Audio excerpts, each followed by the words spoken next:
Our top story for tonight, ADP changes. Noticing some of the biggest risers and fallers in the best ball streets is going to be the key to making sure you're getting the best deals in the best ball markets. Right now, we're looking at some of the big risers and fallers since Best Ball Mania has come out on Underdog Fantasies. And that's been right after the NFL draft. We've seen some drastic shifts, both positionally and specifically the player takes. We've seen risers and fallers that kind of match each other. And we're going to dive into all of those big risers and fallers, the ones that you need to know for your best ball drafts. And know that there are some other players who have either gotten great deals or gotten terrible deals on players so far in the best ball streets since the end of April. All that and more right after this.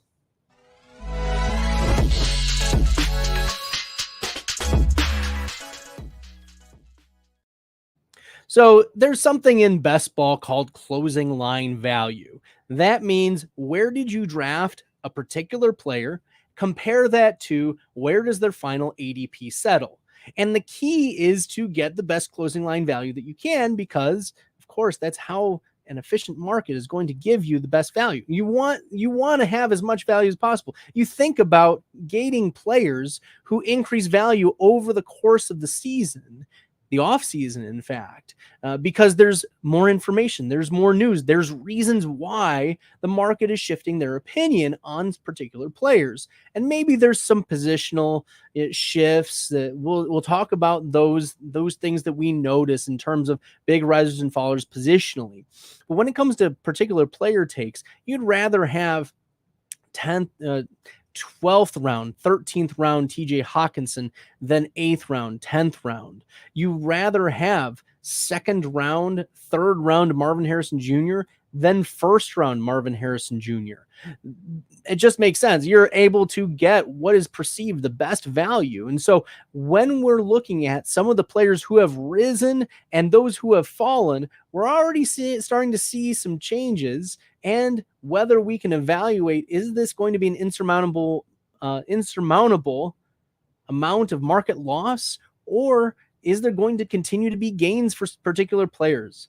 We're going to jump into the biggest faller percentage-wise relative to their previous ADP about a month ago, and that is Josh Jacobs. Josh Jacobs' ADP has dropped by a full round in the last month. He's gone down from about 32nd overall to 44th overall. He was a mid-3rd round. Now he's fallen to the mid-4th round. A 37% relative ADP drop. It's the largest drop by far in the last month.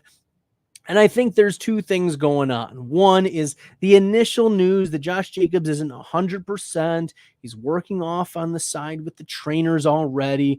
There's been just some early flags about Josh Jacobs and him being healthy right out of the gate at OTAs. And yes, certainly in the underdog best ball streets from which these ADPs are coming from, drafters are very sensitive to these news items, and we have to keep that into account. But at the same time, it's not just the Josh Jacobs injury. It's also been what the Green Bay Packers have been saying about Marshawn Lloyd. Marshawn Lloyd has been gaining the praises of all the coaches, and he's looked legit. He does not look slow, and the Packers have spoken pretty loudly about A.J. Dillon. They brought him back after there was no market.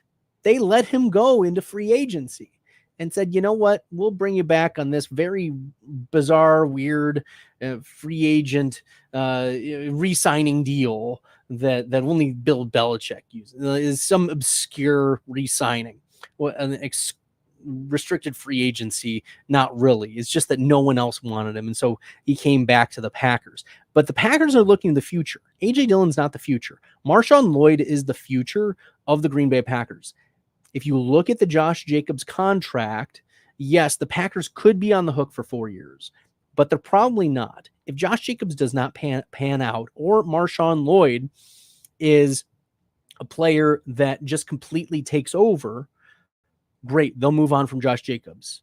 The most likely outcome for the Green Bay Packers is that Josh Jacobs will come back in 2025, but it's going to be a pretty close 50-50 split. And that's what the Packers wanted from Aaron Jones and A.J. Dillon. The problem was Jones extremely explosive and A.J. Dillon very much not. And so when there were opportunities for A.J. Dillon to split the carries, he was just simply inefficient. That meant Aaron Jones had to carry heavier loads, which meant he would not be able to last a full season. And that's what we've seen, is Aaron Jones has struggled with the hamstring injuries. The soft tissue issues had been a problem for him. And so the Packers looked for a more dynamic back, and that's Marshawn Lloyd. Yes, Lloyd had his fumbling issues in college, but the Packers believe in their coaching staff. The Packers believe that if Marshawn Lloyd is coachable enough, those are the things that can be coached out of you, the fumbling issues. So Josh Jacobs dropping a full round is both, I think, an OTA overreaction and a vote of confidence for Marshawn Lloyd and his role in the Packers offense. I love drafting Marshawn Lloyd. He's going in the 120s of ADP and a player that is almost an auto instant click. He's a player I love drafting because he's going to at least get a nice split of the carries. The Packers want Josh Jacobs to be fresh. The idea that Josh Jacobs is going to handle 80% of touches for the majority of the season, that's not going to be the case. That's not the plan for the Green Bay Packers. It may have been the plan for Pierce, head coach for the Las Vegas Raiders, but it was not the plan for the Green Bay Packers when they brought in Josh Jacobs and drafted Marshawn Lloyd. It's quite an indictment on Aaron Jones and A.J. Dillon. The Packers completely revamping their running back room. So this Josh Jacobs, I think, is more of an upvote for Marshawn Lloyd. Continue to draft Marshawn Lloyd in the 10th, 11th rounds. Another big faller and continues to fall is Kyren Williams. Right now his ADP is almost 26. He's gone in the 3rd round. He's dropped another 5 spots since the beginning of May. May 9th is when I'm pulling the ADP. So a 25% drop. And this is, again, OTA rumblings. Kyren Williams working off on the side, still dealing with a foot injury. Again, I love drafting Blake Corum at that spot. Marshawn Lloyd and Blake Corum, day 2 running backs in the NFL draft. We know what they are capable of doing. Marshawn Lloyd looks really good, and Blake Corum was arguably one of the best running back in college football 2 years ago. So, yeah, we want these secondary running backs going in round 10, round 11. Yes, all day, every day in the 120s and the 130s. Yes, we want Marshawn Lloyd and we want Blake Corum, especially those prices. What is it hurting your team? At that point, you've filled your starting lineup, and now you're getting the possibility of massive upside swings in your best ball lineups. So yes, we want Josh Jacobs backup. We want Kyren Williams backup. Rashee Rice has dropped 15 spots in the last month. ADP 85. He was at 70. He's continued to drop given the uncertainties. I've seen him drafted in the 100s in some drafts. So Rashee Rice dropping nearly 22% in the last month. He'll continue to plummet. I want to see him level out before, I want to draft more of him. He was already a fade for me in the pre-draft process, the pre-NFL draft process. I got into arguments over the ADPs. Rashee Rice, very efficient player, but this was before all the things came out. This was before all of the racing and the allegations in the Dallas nightclub, blah, blah, blah. But the reality is Rashee Rice was also going to face some competition. Xavier Worthy is very good. He was a first-round draft capital wide receiver, set the combine record for the 40-yard dash. You're getting that, Patrick Mahomes. So you also had the addition of Marquise Hollywood Brown in free agency. The compounding is there. The market confidence is very, very high for Hollywood and for Xavier Worthy. They're now being drafted in the 50s and early 60s, 55 to 60 in that range. Rashee Rice continues to drop as those two continue to move up the ADP ladder. One more big drop, and that is TJ Hockenson. Hockenson dropping even more. If you have week 17 in the Dome, Minnesota versus Green Bay, it's going to be hard for me to pass up drafting TJ Hockenson. I've seen him draft in the 120s, round 11, round 12, round 13, and I'm fine with that price point given what he's been able to do over the years. It's still just Jordan Addison and Justin Jefferson. It's TJ Hockenson. Yes, Hawkinson's coming back from the ACL, but by the time you need him in the playoffs, where else are you going to get access to a player who can access 10, 11, 12 half points scoring and half point scoring? You can't. Not at that place in the draft. Not in round 11, round 12. So yeah, give me TJ Hockenson in those shootout type of games. And look, you'll hold on tight with the other tight ends that you draft, whether you're going elite tight end, then you pair him with TJ Hockenson, or you draft a couple later, like Tyler Conklin and Noah Fant to pair with TJ Hockenson. That may be a pathway for you. So Hockenson dropping 20 more spots, almost 2 rounds in the last month. Yeah, let me gobble up that value. Right now is the time to be drafting TJ Hockenson, because he's really not going to drop much further. We anticipate that his bye week is week 6. So he'll probably miss the first 5, maybe 6. For half of the season, you won't have him. But the tight ends don't contribute very much to your best ball teams anyways. Might as well hold on to a player like this. Take the 0 here. This is why you'd rather have like TJ Hockenson at the 130s than Nick Chubb at the 117s, 120s. That's what you want. So that's what you need to be considering in terms of what do I want and how am I approaching these injured players. TJ Hockenson is a target. The player like Nick Chubb is a fade for now. Unless we get other information, we need to be fading Nick Chubb because of the importance of the running back position and what it contributes to your best ball lineup. All right. This has been great. I'm going to dive into some big jumpers. But before we do that, a word from Matt Kelly about our Dynasty Dominator. Now, I know many of you are looking for a secret weapon for your Dynasty League, and I have it. It's called the Dynasty Dominator app. You go to the App Store, go to Google Play. It's right there. It's $5 to download, and then every year it's $5 to load the next incoming class of rookies. You can add Superflex, add tight end premium. It's incredible, because it allows you to look up players. It allows you to vote on whether a player is a buy, hold, or sell, and then see the market sentiment on that player. And you can compare their lifetime value rating from Player Profiler to their Dynasty ADP at the FFPC, all in the price lookup tool. And beyond that, we have a trade analyzer, so you'll never lose another Dynasty trade again. And in our settings, you can set this is a win now team, this is a rebuilding team, and then we let you compare players. Look at their metrics side by side. Prospect metrics, NFL metrics. It's all there. It's $5 in the App Store. There's some add-ons for Superflex and to buy the upcoming rookie class. Every year, you're going to spend $5 on this thing, and it's going to be well worth it. That's right. It is well worth it getting the Dynasty Dominator app. Never lose a Dynasty trade again with Player Profiler's Dynasty Dominator app. And we don't want to be losing out on value either here in the best ball streets. So I'm going to talk about some of the biggest risers in the last month. And there's one thing in common with 4 of the biggest relative ADP risers. They're all wide receivers. DeVonta Smith jumps 6.5 spots, a half a round, from 33 to 27.4. That's a 19.2% increase, rise in ADP.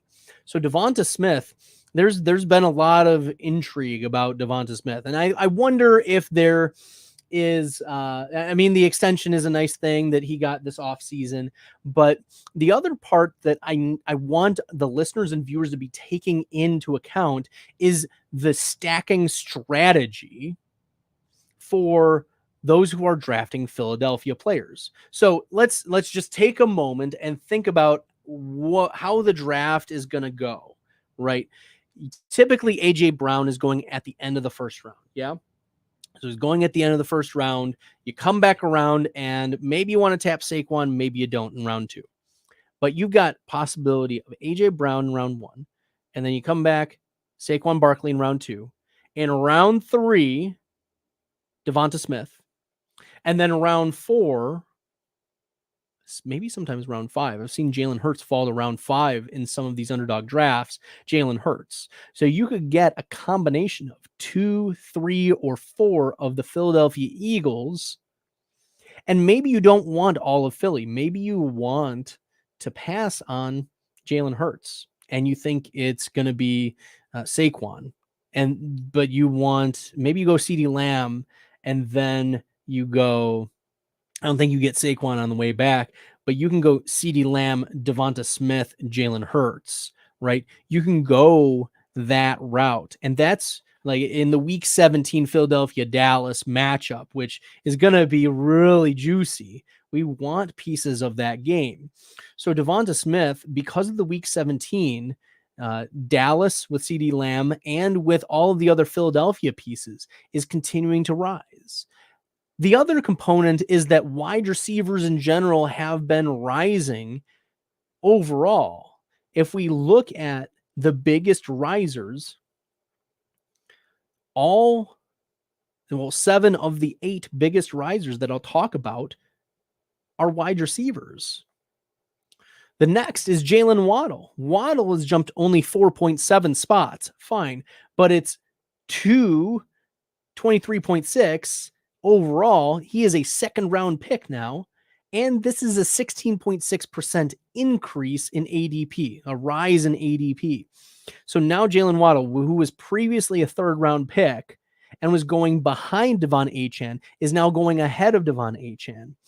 And I've been trying, and I've gotten a couple of Tyreek Hill, Jaylen Waddle, Devon Achane. But what we're finding, especially in the wide receiver thirsty rooms of underdog fantasy, that you go Tyreek Hill, you have to now go Jaylen Waddle, and then Devon Achane if you want the Miami triples to start. You're not going to be able to go Tyreek Hill, Devon Achane, and then come back with Jaylen Waddle. By that time, whoever's drafting at that 2-3 turn has probably taken Jaylen Waddle to fill up one of the wide receiver spots. And you know what? Jaylen Waddle had some nice efficiency metrics last year, but he was also dealing with some injuries. And a healthy Jaylen Waddle, we've seen what he can do. He commands 22% of the targets typically. Tyreek Hill still the wide receiver one there very clearly. But Jaylen Waddle is a player that I would have preferred him to be a third round pick, heck, even a fourth round pick. That would have been much nicer. I think Jaylen Waddle's pricing himself out of, being a value. The other issue is that week 17 for Miami is not very nice. It's in Cleveland. And as we've seen over the past couple years, Cleveland Browns, number one, have a really good defense and usually stick around in their, is really good. Jim Schwartz, defensive coordinator of the year candidate last year.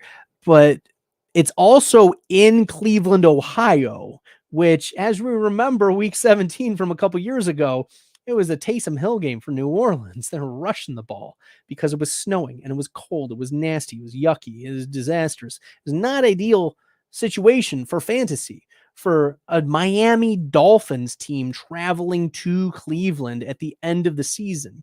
The other component that we need to keep in mind, especially in our tournaments, is that Mike McDaniel has not shown that he can make adjustments mid-season very well. That's one of the issues, is that, yeah, Tua looks good and Tyreek Hill looks good and all these players look good at the start of the season because they're fresh and they're quick and they're, able to make cuts, but their bodies take a pounding throughout the season, and things that worked at the beginning of the year don't work anymore, or teams have figured them out. They figured out how to scheme for the speed that the Miami Dolphins have. And so my concern is that this is going to continue as a pattern. The Dolphins kind of fall off in the second half of the year. Do you want a player who's on a team that's kind of fallen off near the end of the year? There's all of these negative components tying into the Jaylen Waddle, and why I'm not drafting too much of him right now. The late round 2, early round 3 is probably where he's going to stay because he's still the wide receiver 2 on his own team. But I'm not buying much more of Jaylen Waddle. That's what we're looking at.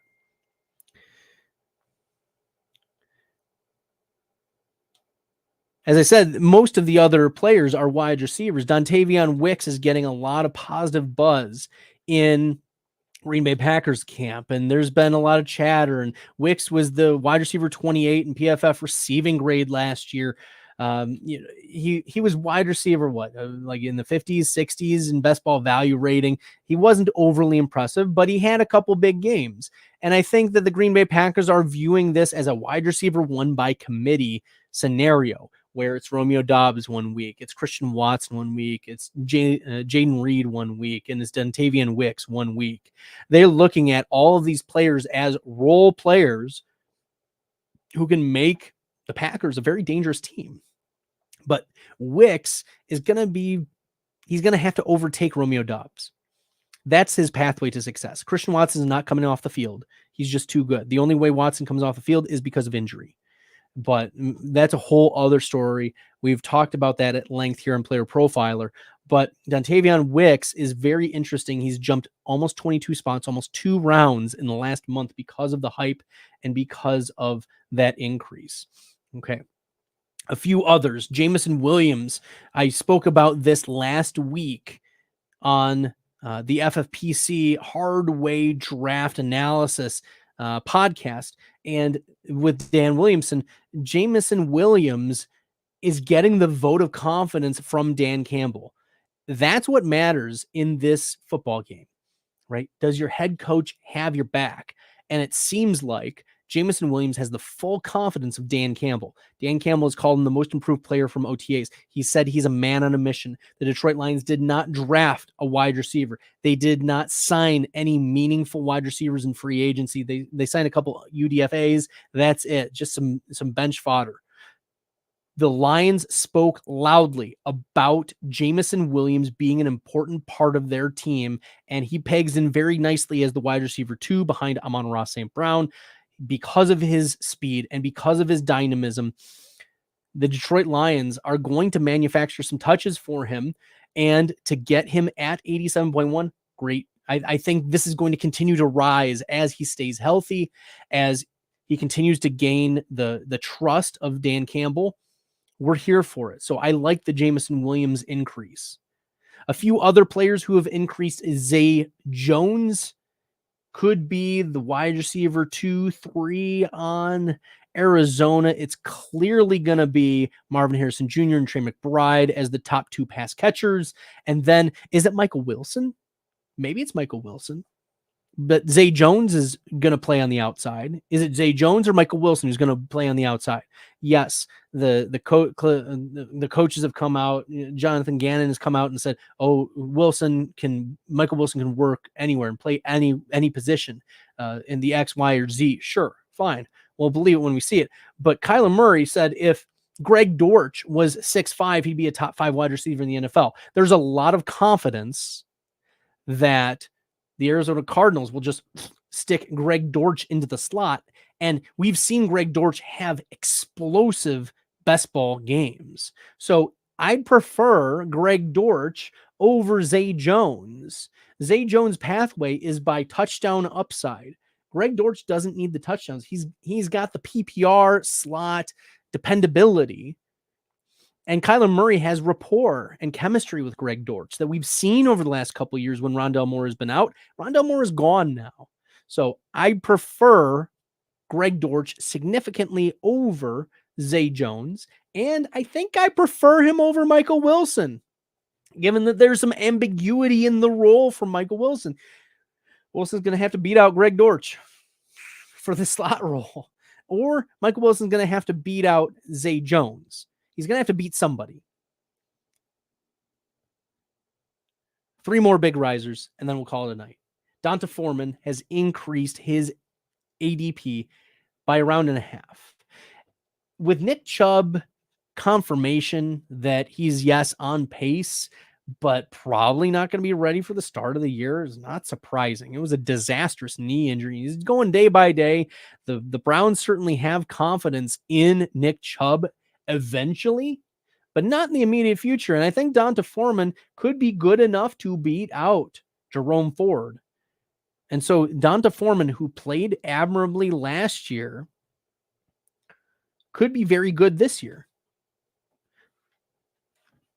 The Browns may look at him as just a veteran, salt away games, trust around the goal line. And that's what D'Onta Foreman's been. He's been nothing really special, but a between the tackles grinder who can handle big time carries. And that's kind of what Jerome Ford was lacking. He was not a player who showed any sort of juice, and you know, he made some nice catches along the sidelines here and there, but like D'Onta Foreman plays a different role between the tackles. You got to get it. He'll get it for you. He's built for it, and he's a veteran. He knows what he's doing. He can run behind a good Cleveland offensive line.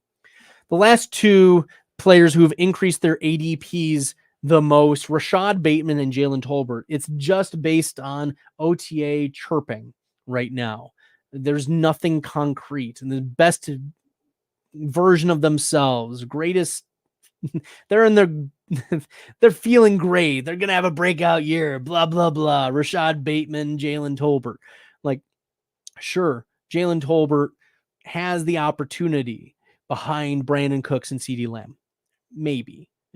Dalton Schultz is still, Jake Ferguson is still in Dallas. Rashad Bateman, I don't think the volume is going to be there for him. With Zay Flowers and Mark Andrews ahead of him, yes, Odell Beckham was there. But Beckham didn't have, he had what, like 50, 60 targets? It didn't have big games. Like Rashad Bateman played poorly last year. And I get it. There's first round draft capital. Maybe year 3 turns it around, or year 4. But Bateman, it's hard for us to buy into a player who's been given opportunity after opportunity and still hasn't produced. So that's the issue with Rashad Bateman, Jalen Tolbert. The opportunities are there, but it's very easy to see them just squander it. And I prefer to have taken shots at them a month ago, but now with their steady increase and the drumbeat happening, I think this puts Jalen Tolbert on notice. Like, we've got Ryan Flournoy, which is Jason Allwine's one of his favorite players. Ryan Flournoy is getting some positive buzz as well. That wide receiver 3 spot, pretty wide open. So these are situations that are worth monitoring. I don't think there's anyone who's going to take over Rashad Bateman like Devontae Walker, round 4 wide receiver. Not a player I think immediately takes over for Bateman, but if he fails, we could see Bateman or Nelson Aguilar. We could see Walker or Aguilar take over if Bateman continues to not produce. They may look for something else.